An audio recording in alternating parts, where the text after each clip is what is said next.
Hello and welcome to our story time here at Pueblo West Library with Miss Beth. I have two very cute books today about lions, and we're going to get started right away reading these books. Our first one is Sunflower Lion by Kevin Henkes.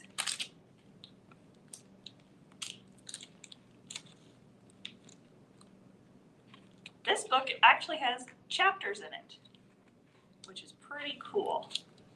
And chapters are just different parts of the book. It's the same story, but they're different parts of the story, so it's separated out into chapters.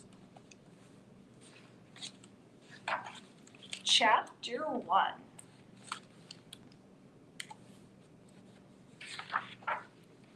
This is the sun. Can you see it?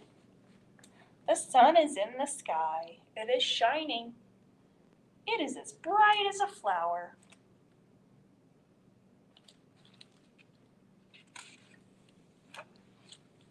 Chapter 2.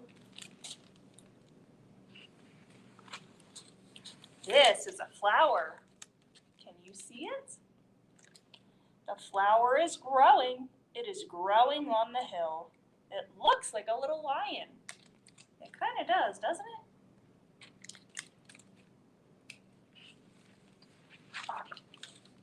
Chapter 3.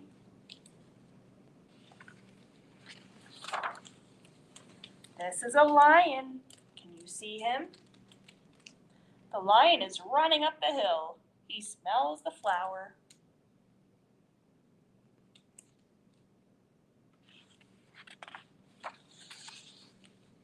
He warms himself in the sun.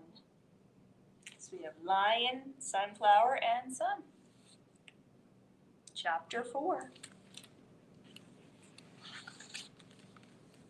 The lion sleeps.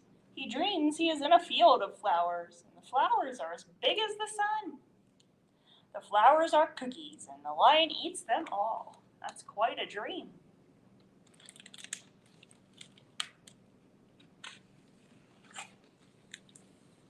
When he wakes up, he is hungry. Chapter 5.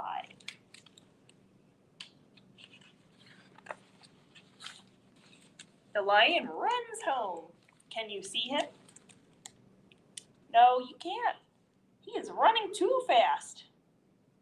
I don't see him. I see the flower and the sun, but I don't see the lion.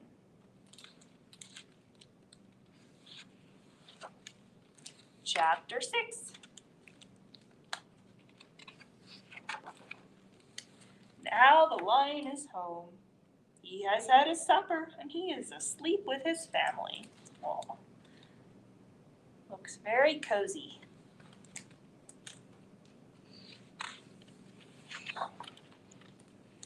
He is happy. Can you see him? Yes, you can.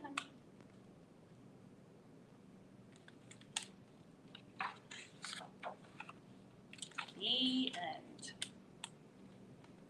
Very cute book by Kevin Henkes right here. Sunflower Lion. And our next lion book is called How to Be a Lion by Ed Very. So when you think of a lion, what do you think of? You think of the big furry mane, and that it's a big cat. Maybe you think that it's a dangerous animal, or maybe a little fierce because it tries to get other animals. Well, in this book, our character here doesn't exactly want to be fierce. He wants to be something else, so we'll see how he deals with that. And his name is Leonard. Leonard the lion. The world is full of ideas. Big ones, small ones, good ones, bad ones. Some think this and others think that.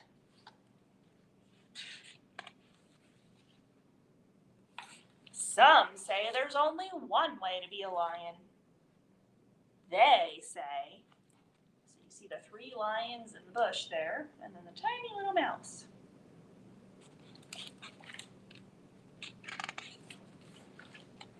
Lions are fierce. If they catch you, they will chomp you and crunch, crunch, jump. Roar.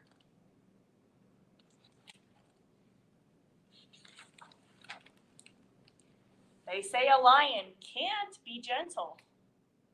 Well, they haven't met Leonard.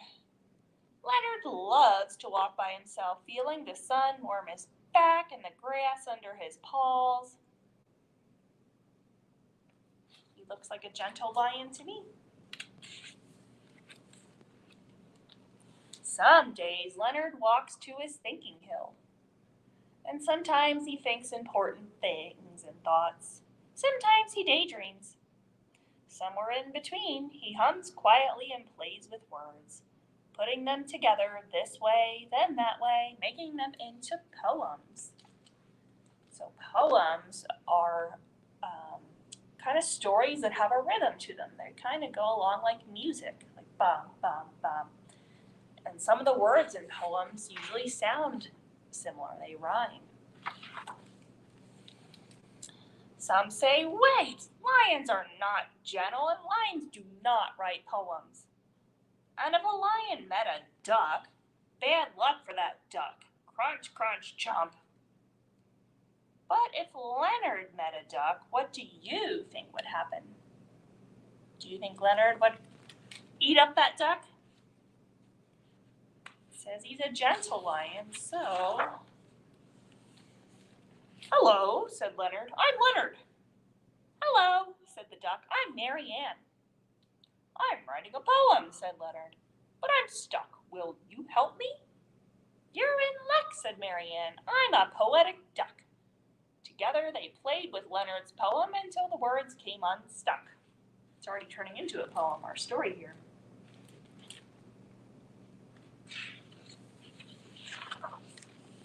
Leonard and Mary Ann found they liked each other. Under the sun in the long grass, they lay together and they played. They went for walks and had long meandering conversations, a mixture of quacks and quiet roars.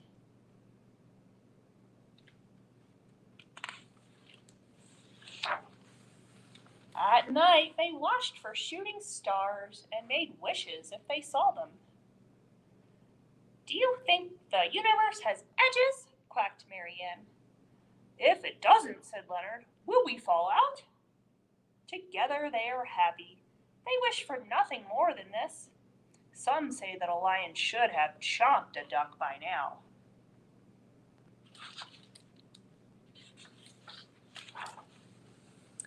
One day, a pack of fierce lions came prowling around. What's going on here? They growled. Why hasn't this duck been chomped? This duck is Mary Ann, said Leonard. She's my friend, and nobody will chomp her.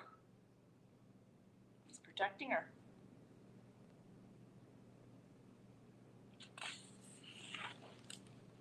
The fierce lions came closer. We heard you make up poems, but not chomping duck, you've gone too far. The fierce lions growled and roared. There's only one way to be a lion.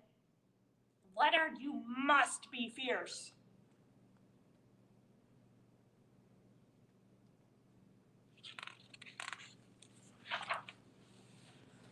Oh, poor Leonard.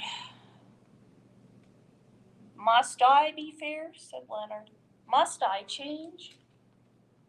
They're wrong, quacked Mary Ann, and we will show them why.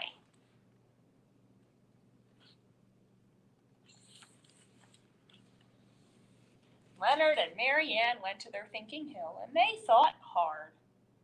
After a while, Leonard hummed a serious hum. An idea started to form. Mary Ann quacked a serious quack. The idea grew. They put their words together, like this, like that, building them into a poem that made sense of what they thought. Finally, they were ready.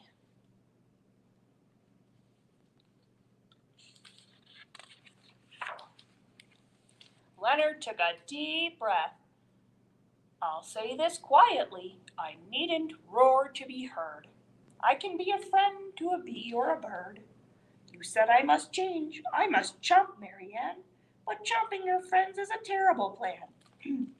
Let nobody say just one way is true. There are so many ways that you can be you. If there must be a must, then this we must try. Why don't you be you, and I will be I? Some say words can't change the world. Leonard says if they make you think, then maybe they can. Well, what do you notice here? He sees the butterflies, and he's not trying to attack them. He looks pretty amazed by them, actually. And there's our mouse again.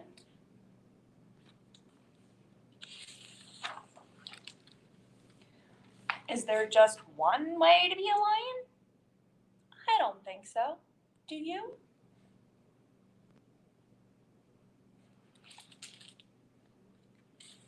And the same goes for all of us.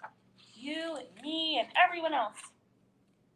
There's no one way to be a person, and we can all like different things and dislike different things, and we can all just have different ways of doing things, and that's okay, because we are all different, but we can all still get along. There's no one way to be you. So those were two very good books today that we read, and stop by next week for one more story time on here, next Thursday at 10:30. And then after that, we're going to go and meet in person again. Woohoo! So starting in mid-June, we're going to start doing outdoor story time again. And we'll be meeting in the back of the library here. And bring your blankets, and we'll have a good old time. It's going to be Thursdays at 10:30 in the morning. So I hope you have a good rest of your day. Goodbye.